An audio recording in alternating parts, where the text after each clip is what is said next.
Bom dia, alunos! Vamos falar hoje sobre os hormônios vegetais, conteúdo que vocês encontrarão nas páginas 526 a 531 do livro-texto. Parece brincadeira, né?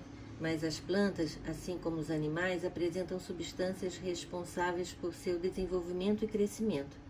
Essas substâncias, os hormônios vegetais, atuam em pequenas quantidades, modificando o funcionamento de células específicas. O estudo da ação dos hormônios tem permitido seu uso para aumentar a produtividade, a variedade e o tempo de conservação de alguns vegetais, principalmente frutas, e assim tem contribuído para minimizar custos e baratear preços ao consumidor final. Os hormônios são sintetizados em pequenas frações com funções direcionadas a locais específicos. Por exemplo, na função de crescimento vegetal, estão envolvidos os hormônios auxina no alongamento, giberelina no alongamento também e as citocininas na divisão celular. Já na germinação entrarão em ação a giberelina e o ácido abscísico.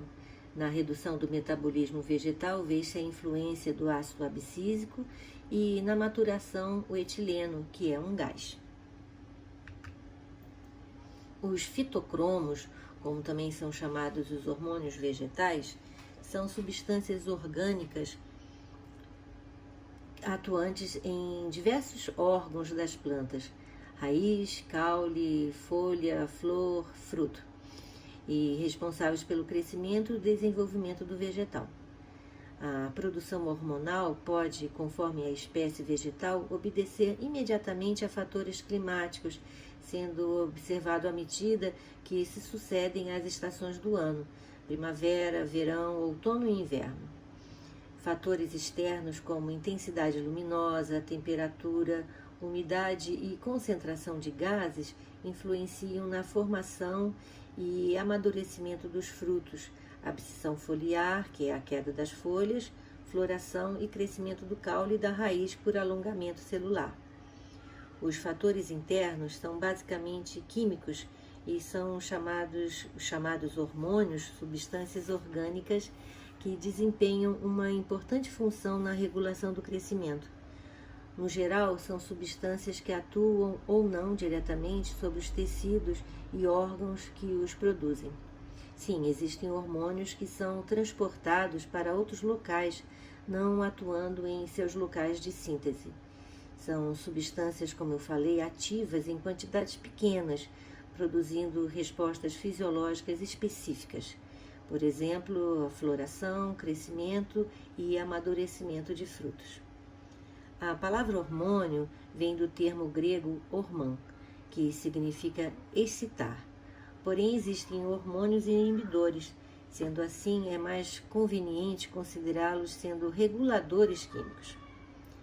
A atuação dos reguladores químicos depende não apenas de suas composições químicas, mas também de como elas são percebidas pelos respectivos tecidos-alvos, de forma que um mesmo hormônio vegetal pode causar diferentes efeitos dependendo do local no qual estiver atuando, na concentração desse hormônio e da época de desenvolvimento de um mesmo tecido.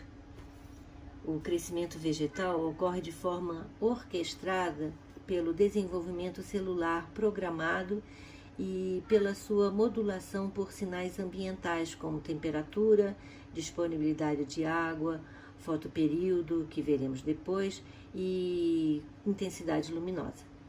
Esses sinais ambientais são, assim, lidos por estruturas especializadas na planta e convertidos em sinais químicos, como os hormônios no interior das células. Esses hormônios, por sua vez, disparam mensageiros secundários que induzirão respostas fisiológicas no núcleo da célula.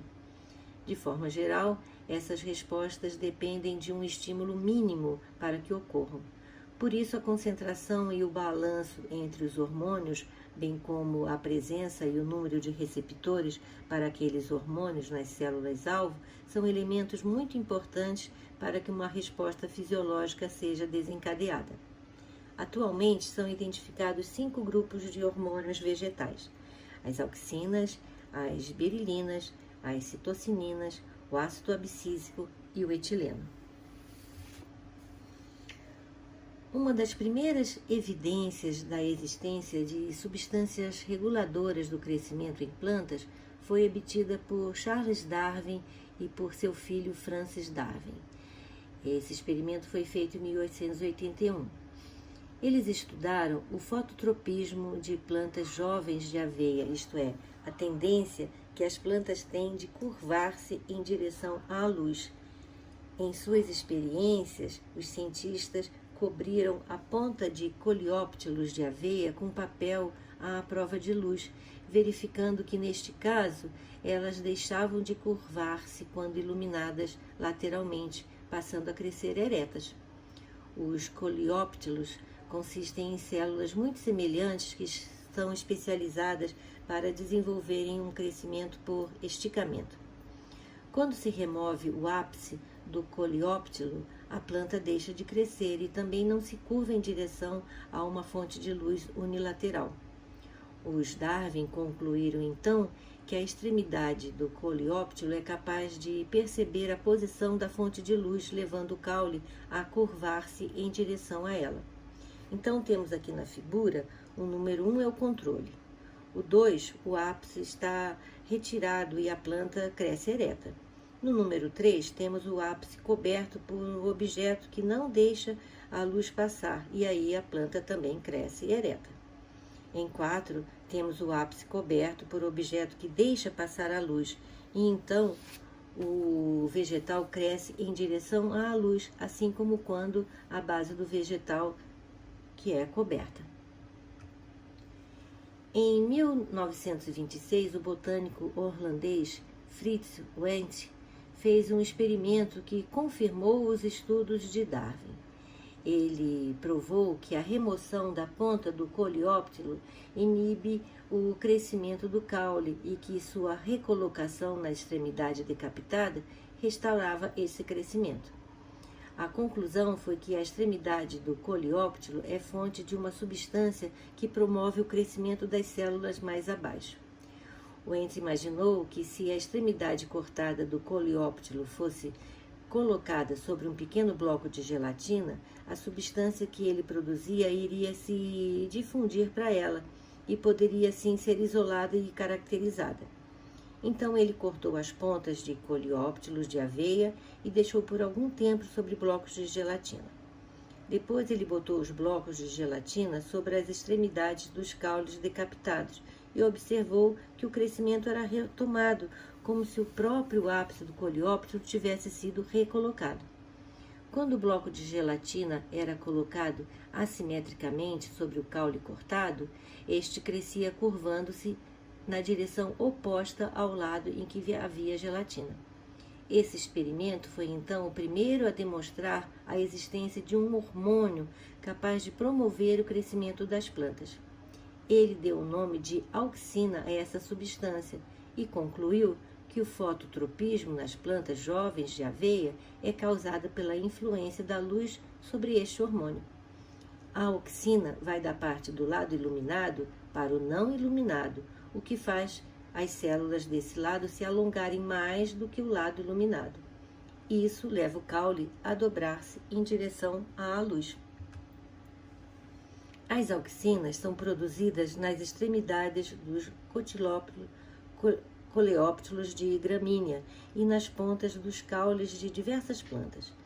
Sua produção acontece também em primórdios foliares, em folhas jovens, em flores, frutos e sementes.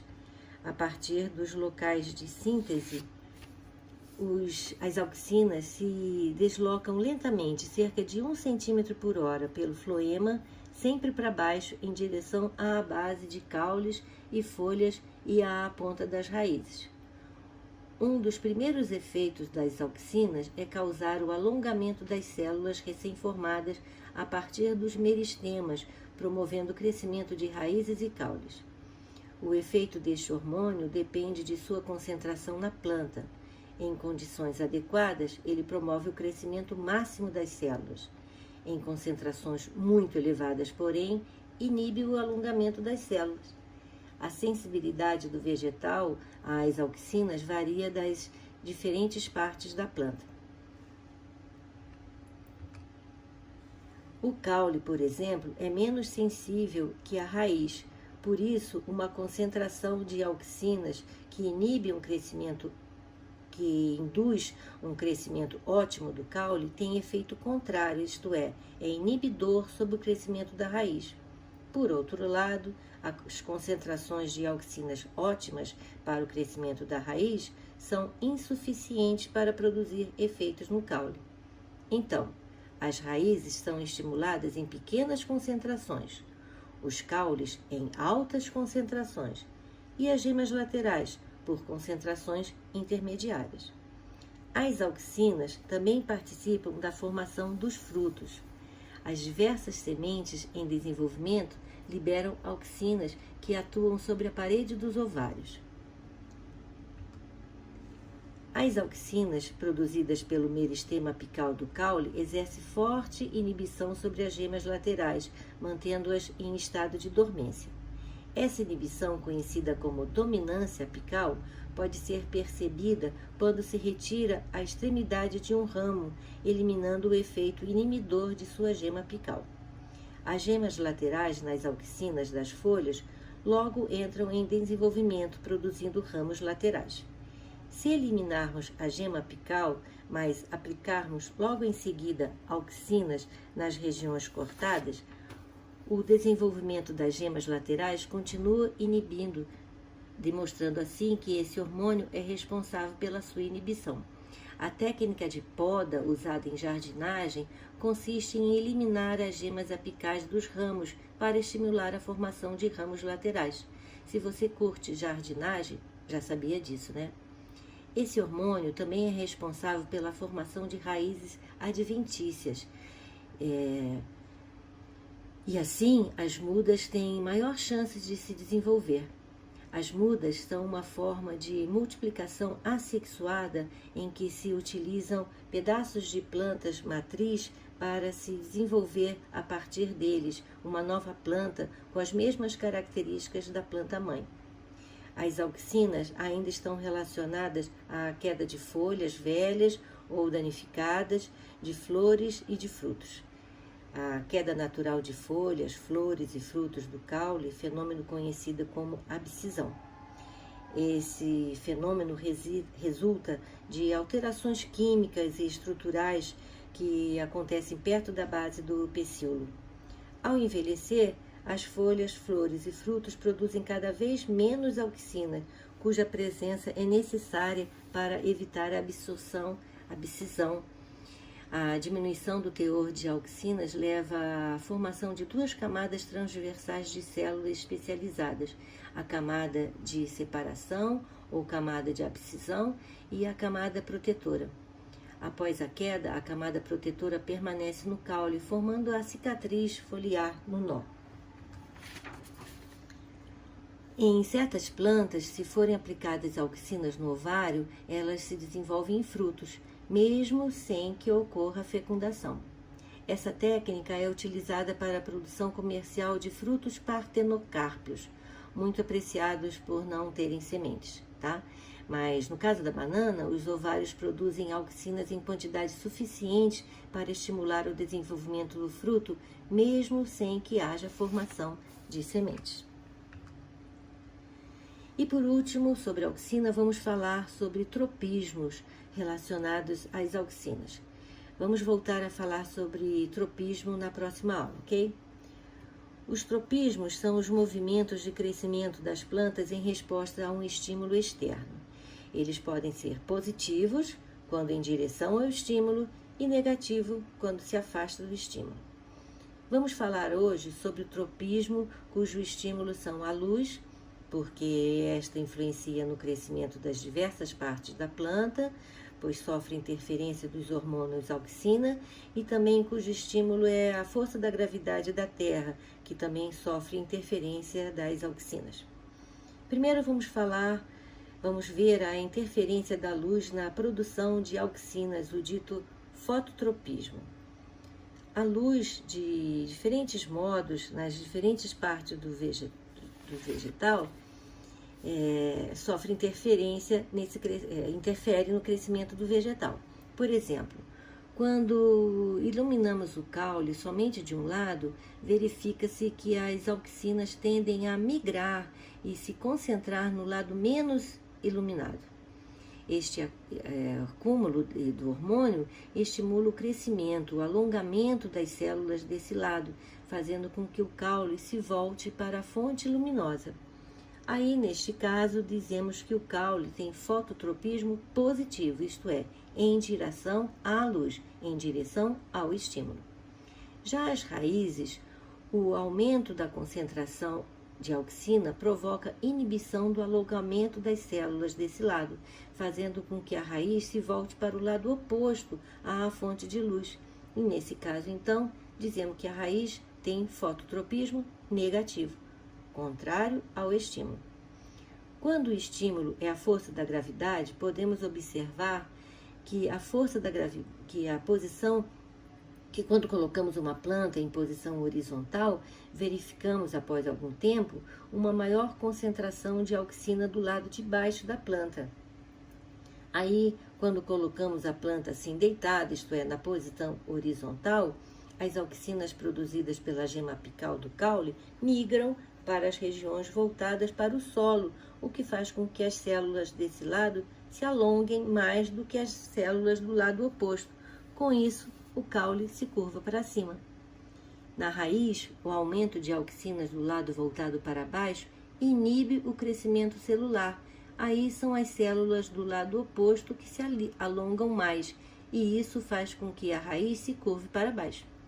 Então, se diz que o caule tem geotropismo negativo, isto é, contra o estímulo, e a raiz tem geotropismo positivo, isto é, em direção ao estímulo. E por que geralmente as plantas crescem eretas em posição vertical? Porque elas geralmente sofrem ação da luz num período igual, isto é, pela manhã de um lado, ao meio-dia bem no ápice e de tarde do outro lado, fazendo com que geralmente o vegetal cresça em linha reta. Fenômeno que acontecerá também caso o vegetal fique no escuro. E para terminarmos esse assunto, vamos ressaltar que a curvatura do coleóptilo será tanto maior quanto maior for o tempo de iluminação, já que mais auxina acaba atingindo o lado oposto também. O segundo hormônio que vamos ver é a giberilina. Atualmente já foram identificados mais de 80 giberilinas, sendo a mais estudada o ácido giberélico, conhecido como GA3. As giberilinas foram descobertas por um cientista japonês em 1926 que estudava uma doença do arroz. Elas são produzidas nos meristemas, nas sementes e nos frutos, sendo provavelmente transportadas pelo xilema.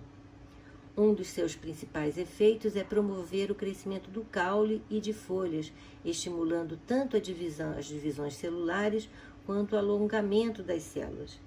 Então, teremos mais células e células maiores. Seu efeito é pouco significativo nas raízes. Assim como as auxinas, elas promovem o desenvolvimento de frutos partenocárpios. Esse slide mostra fotografias de frutos em que o efeito da auxina é ineficaz, então se usa as giberilinas para produzir frutos sem sementes, como por exemplo tangerinas, pêssegos e na variedade das uvas Thompson. Algumas variedades de plantas são anãs por não produzirem uma giberilina responsável pelo crescimento do caule. Por exemplo, uma linhagem de ervilha anã, que foi usada pelo geneticista Mendel, não possui giberilina GA1. Porém, estas plantas crescem até o tamanho normal se durante seu desenvolvimento for aplicada sobre elas a quantidade adequada desse hormônio. As giberilinas também exercem papel importante na germinação das sementes.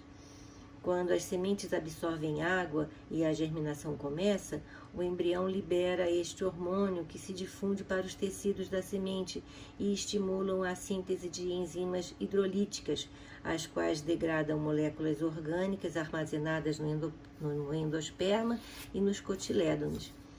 Os produtos dessa degradação, principalmente açúcares e aminoácidos, são absorvidos pelas células do embrião e utilizadas como matéria-prima para o seu crescimento. Vamos falar sobre as citocininas. As citocininas são abundantes em locais da planta em que há grande proliferação celular, como sementes em germinação, frutos e folhas em desenvolvimento e nas pontas das raízes também. Elas atuam em associação com as auxinas no controle da dormência apical.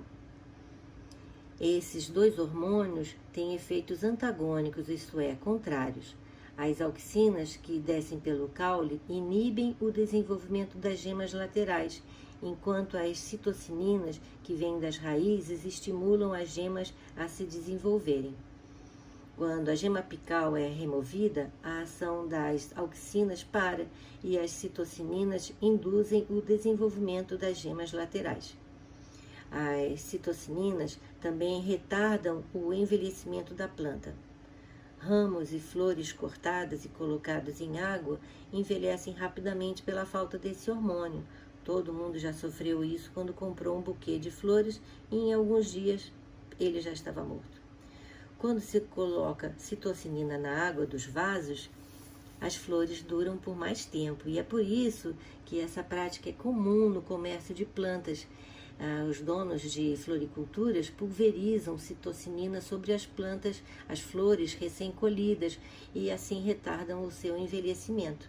Porém, nós que não fazemos isso em casa, vemos o nosso buquê de flores morrer em poucos dias, né? O papel das citocininas no desenvolvimento das plantas tem sido estudado em culturas de tecidos. Reparem esse experimento. Quando fragmentos de plantas, como um pedaço de parênquima, é colocado em um meio de cultura com todos os nutrientes necessários à sobrevivência, as células crescem, mas não se dividem. Se adicionarmos apenas citocinina a esse meio, nada acontece. Porém, se colocarmos auxina e citocinina, as células passam a se dividir, podendo se diferenciar em órgãos da planta. O tipo de órgão que surge em uma cultura de tecido vegetal depende da relação entre as quantidades deste hormônio e auxinas adicionadas ao meio. Quando as concentrações são equivalentes, as células se multiplicam, mas não se diferenciam, formando uma massa celular denominada calo. Se a concentração de auxina é maior do que a de citocinina, o calo se forma raiz, e se a concentração de citocinina é maior do que a de auxina, o calo forma brotos. As citocinas ou citocininas podem retardar o envelhecimento das folhas das plantas. A aplicação de citocina não evita o envelhecimento por completo, mas seus efeitos podem ser drásticos. Se uma planta intacta, apenas uma folha for tratada com esse hormônio, essa folha vai permanecer verde, mesmo depois que as outras folhas da mesma idade e desenvolvimento tenham amarelado e caído. Em resumo, as citocininas são produzidas em qualquer tecido vegetal, caule, raiz, folhas, frutos e sementes, sendo nas raízes onde se produzem maiores quantidades desse hormônio. Assim, qualquer tecido ou parte da planta que não esteja em ativo processo de crescimento estará produzindo pouca citocinina em suas partes terminais. Vamos ver agora a ação do ácido abscísico. O ácido abscísico, ao contrário dos outros hormônios que já vimos, é um inibidor do crescimento das plantas. Tudo indica que seja produzido nas folhas, na coifa e no caule. A concentração desse hormônio nas sementes e nos frutos é alta, mas não está claro se ele é produzido ou apenas transportado para estas partes do vegetal. Esse hormônio é o principal responsável pelo bloqueio do crescimento das plantas no inverno e também é responsável pelas alterações que a planta sofre quando submetida a condições adversas. Por exemplo, quando o suprimento hídrico diminui, a concentração de ácido abscísico aumenta nas folhas. Isto faz com que com que as células guarda dos estômatos eliminem potássio e assim percam água e fechem os ostíolos.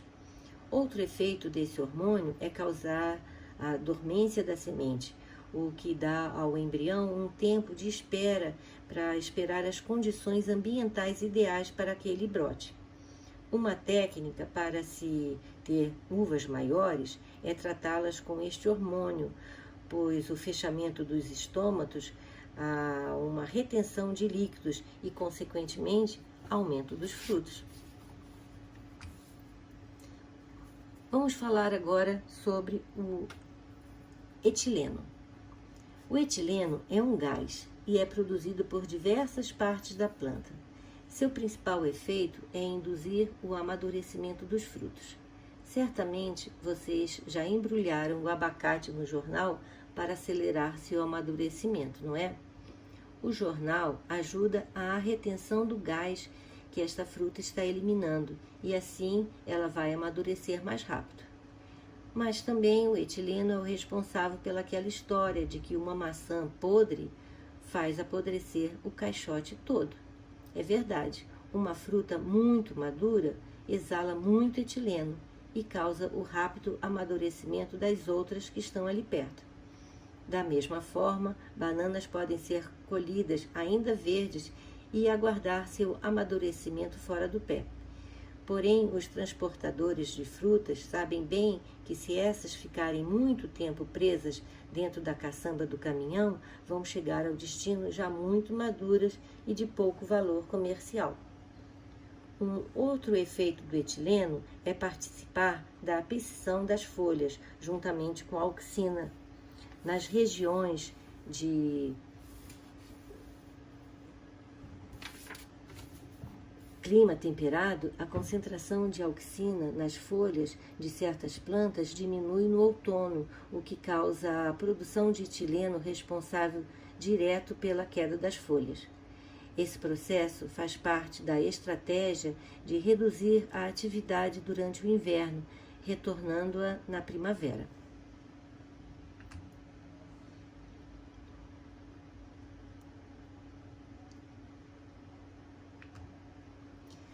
Vamos começar este slide pela germinação da semente, ok?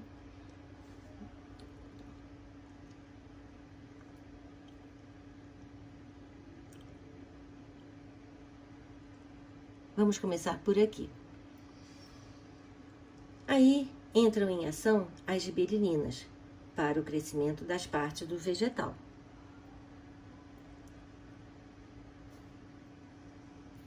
Vamos ver a ação das citocinas, das gibberelinas e das auxinas. O ácido abscísico vai atuar na dormência das gemas e na quebra dessa dormência. Atuam as gibberelinas, que também atuam na floração e junto com as auxinas vão atuar também na formação de frutos e sementes. No amadurecimento dos frutos e na envelhecimento das folhas, vemos a ação do etileno, que somados às auxinas agem na queda dos frutos e das folhas. Já na dormência das sementes, vemos a ação do ácido abscísico, que possibilita aguardar a época certa para germinar, e assim se fecha o ciclo.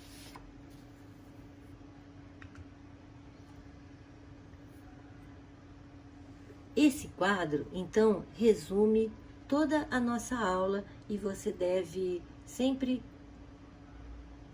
estudar esse quadro e recorrer a ele quando você for fazer algum exercício. Então, o hormônio auxina A principal função, alongamento celular, fototropismo, geotropismo, dominância apical e desenvolvimento de frutos. As auxinas são produzidas no meristema do caule, nos primórdios foliares, nas folhas jovens, nos frutos e sementes, e as auxinas são transportadas pelo parênquima. As giberilinas, a principal função, germinação da semente, desenvolvimento de brotos, alongamento do caule, das folhas, floração e desenvolvimento de frutos. São produzidas nos caules jovens, frutos e sementes. São transportadas pelo xilema e também pelo floema. As citocininas, a função divisão celular, desenvolvimento das gemas, retardar o envelhecimento. São produzidas, ainda não se sabe, talvez, nas extremidades das raízes, e elas são transportadas pelo xilema. O ácido abscísico inibe o crescimento, dormência da semente e induz também o fechamento dos estômatos. São produzidos nas folhas, na coifa da raiz e no caule, e ele é transportado pelo xilema e pelo floema. O etileno promove o amadurecimento de frutos e a abscisão das folhas. É produzido em diversas partes da planta e ele é difundido entre os espaços das células porque ele é um gás. Para terminar, uma curiosidade. Uma auxina sintetizada, chamada auxina 2,4,5-T, também conhecido como agente laranja, foi usada como agente desfoliante na Guerra do Vietnã.